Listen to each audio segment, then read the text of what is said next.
District 1, the Luxury District. Gold, diamonds, and luxury.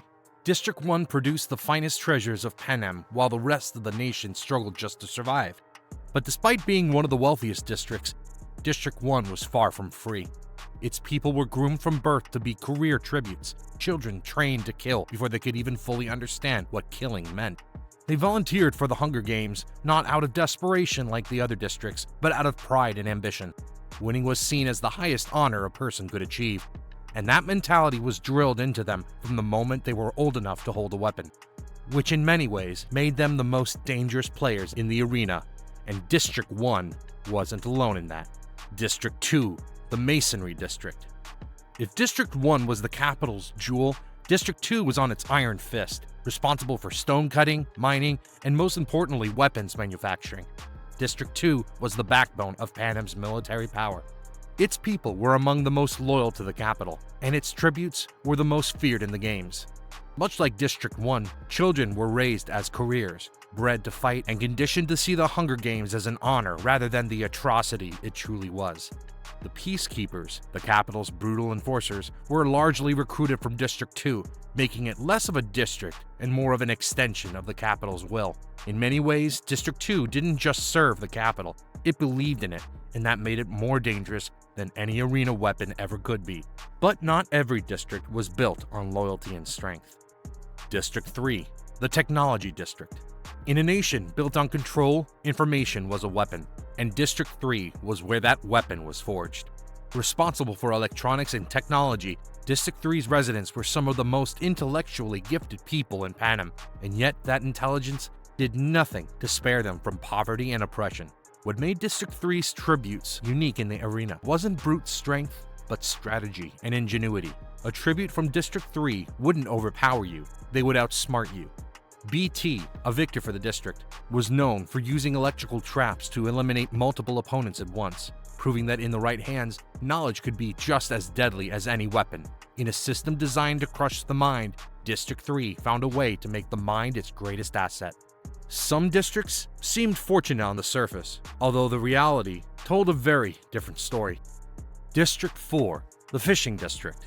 On the surface, District 4 seemed like one of the more fortunate districts. Its coastal location meant its people had access to food in ways other districts could only dream of. And much like Districts 1 and 2, it produced career tributes. But beneath that surface was a district that had been exploited for generations. Its people pulled the fish that fed the capital, while many among them barely had enough to survive. Finnick Odair, the most celebrated victor to ever come out of District 4, seemed to have it all: charm, looks, and skill. But the truth was far darker. The capital used him as a commodity, selling his company to the highest bidder among Panem's elite and threatening those he loved to ensure his compliance. His story was perhaps the clearest example of what the capital truly did to its victors. It didn't just take your years in the arena, it took everything that came after too. And then there were the districts that kept the lights on while living in the dark. District 5, the Power District. Without District 5, the lights in the capital go dark. Responsible for electric power and energy generation, District 5 kept all of Panem running and received very little in return. Its workers spent their lives maintaining the infrastructure that powered a nation, yet lived without many of the basic comforts that power provided. Its tributes were rarely favorites in the games, but one of the most cunning victors in Hunger Games history came from this district. Foxface, as she was nicknamed, never threw a single punch in the 74th Hunger Games. She survived purely through observation, intelligence, and deception, proving that sometimes the most dangerous person in the room is the one nobody is watching. But some districts weren't just kept in the dark, they were kept sedated. District 6, the Transportation District. District 6 was the veins of Panem, responsible for the infrastructure that moved goods and people across the nation. And yet, despite being so essential to keep the country connected, its own people were deeply disconnected from any form of prosperity. The district became known for a widespread morphling addiction among its population, which was both deeply tragic and telling. The capital supplied the drug and did nothing to stop it, because a sedated population is a compliant one. It was a quiet and deliberate form of control, one that didn't need walls or weapons to work. The tributes from District 6 were rarely remembered in the games, which, in a sick way, was a reflection of how the capital saw the district itself. Useful, but ultimately disposable. Others were anything but forgotten in the arena. District 7, the Lumber District. Deep in the forests, District 7's residents spent their lives with axes in hand, harvesting the timber that built Panem's home and furniture. And it was that same skill with an axe that made District 7's tributes so terrifying in the arena. Joanna Mason, a victor from District 7, was one of the most psychologically complex figures to come out of the games.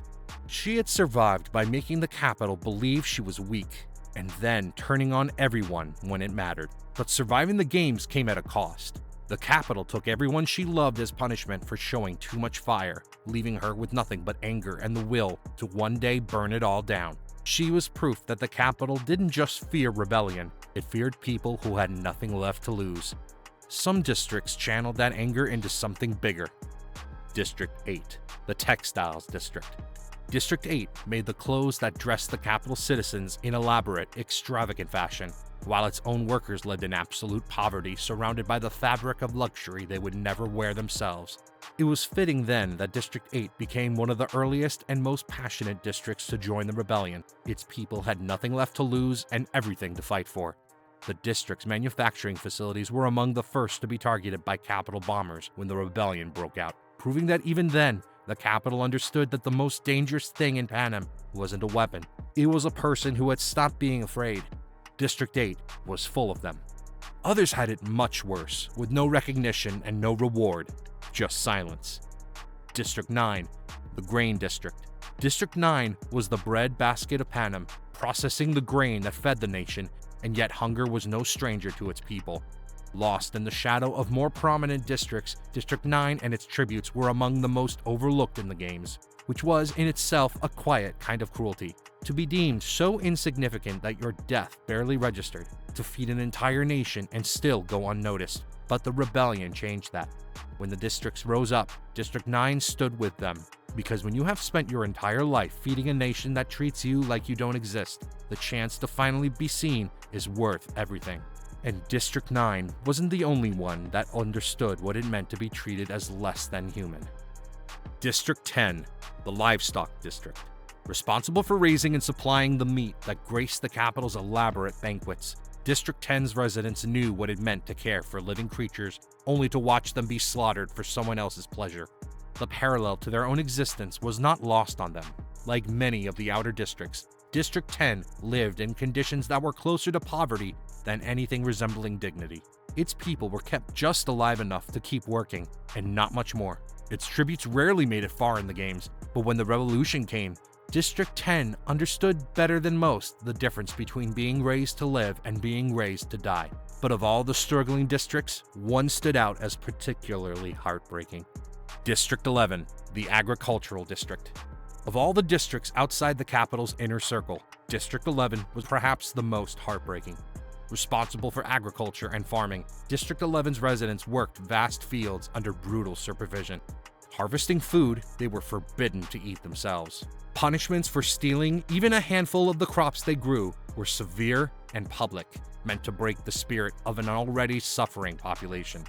Rue, a young girl from District 11, became one of the most memorable tributes in the 74th Hunger Games. Not because of any act of violence, but because of her innocence, her kindness, and what her death represented. She was 12 years old.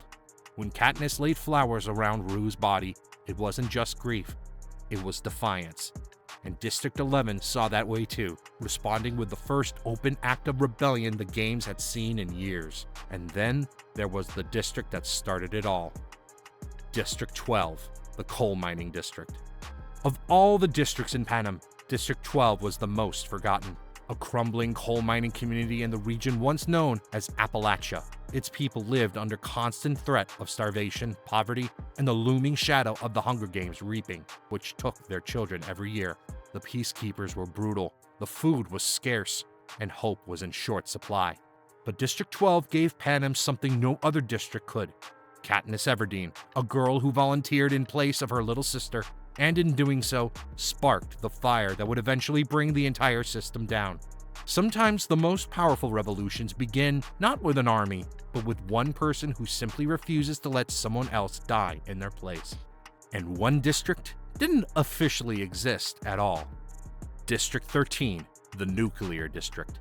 Officially, District 13 did not exist. The capital told Panem it had been destroyed, obliterated as a warning to any district that dared to rebel. But the truth was far more complicated. District 13 had gone underground, literally building an entire civilization beneath the surface after a standoff with the capital, in which it made clear it possessed the nuclear capabilities to make any attack mutually destructive. The capital agreed to leave it alone in exchange for its silence, and both sides kept that arrangement for decades. District 13 operated as a hidden military state, strict, regimented, and entirely focused on one goal: bringing down the capital. There was no luxury, no excess, no freedom in the traditional sense. Everything was rationed, everything was scheduled, and everyone had a role to play in the war that was coming. It was the base of the rebellion, the shadow that the capital pretended didn't exist, right up until the moment it was too late.